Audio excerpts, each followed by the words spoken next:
the small folk of Westeros, the reign of Aegon the Unworthy, King Aegon IV, might have, and surely has been, a source of much gossip and amusement. The small folk love nothing more than scandal, and the depravity of those who rule over them. But the lords of the realm, who did not stay at the lecherous court of King Aegon IV, and who did not wish to have the king make free with their daughters at will, he might have seemed strong and decisive, frivolous, but largely harmless. His focus was solely on his own pleasures. Therefore, what was the fear of this king, as long as he gets what he wants? But for those ambitious lords who dared enter his court or attempted to gain access to his inner circle, King Aegon was to be too mercurial, too greedy, and too cruel, to be anything but dangerous, not just to himself, but to his family, his lords, and of course Westeros itself. It is said of King Aegon that he never slept alone, and he did not count a night complete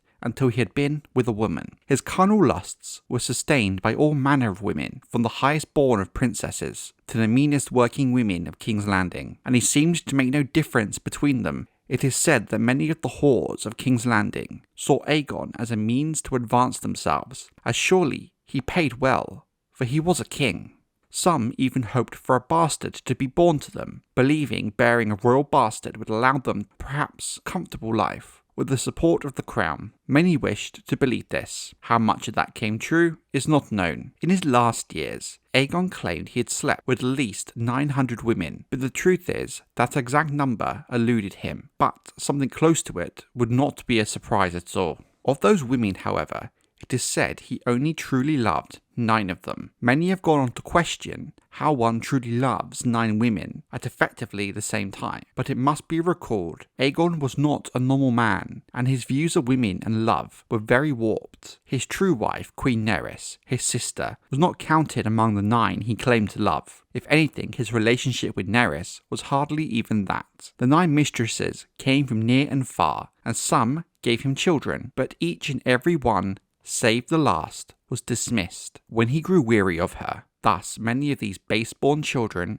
were mostly forgotten and neglected by their father. But Aegon made one vital error in his conquests, and he chose a woman too close to simply dismiss and send away. One of those natural children came from Princess Daena the Defiant in the year 170 AC, during the reign of the religious zealot, King Baelor the Blessed. Due to the mother of this child being the sister of the king, he could not simply send her away as he might have wished. The son born to Daena in the Maidenvold in 170 AC was given the name Daemon after his grandfather, Prince Daemon, the Rogue Prince. Given the tradition of named base-born children in Westeros, the prince was given the name Waters, and Waters it would remain for the early part of his life. It is said that Prince Daemon had been the wonder and the terror of his age, and in later days, after the events that are to follow, that this should have been seen as a warning of what the boy would become, and the bloody terror he would unleash on the 7 kingdoms,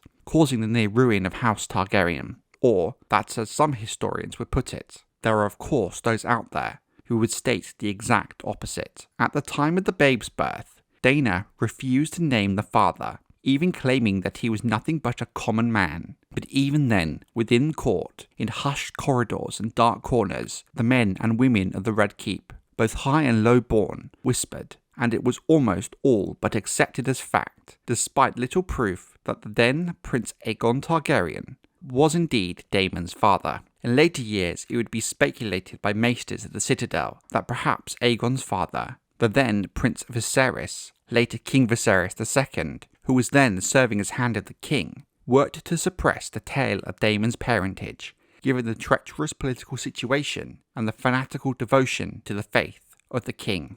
Daemon was raised at the Red Keep. This handsome youth was given the instruction of the wisest maesters and the best master-at-arms at court, including the likes of Sir Quinton Ball, the fiery knight called Fireball. He loved nothing better than deeds of arms, and excellent at them he was, and many saw in him a warrior who would one day be another Aemon the Dragon Knight. King Aegon knighted Daemon in his 12th year, when he won a squire's tourney, thereby making him the youngest knight ever made in the times of the Targaryen kings, surpassing the record holder at the time, King Maegor I, Maegor the Cruel, and shocked his court. kin, and council members by bestowing upon the boy the sword of Aegon the Conqueror, Blackfyre, as well as lands and other honours. Daemon took the name Blackfyre thereafter and used his own reverse Targaryen sigil as his own, as a tradition for highborn bastards. Given his base-born son the Sword of Kings might not have seemed a huge issue to King Aegon IV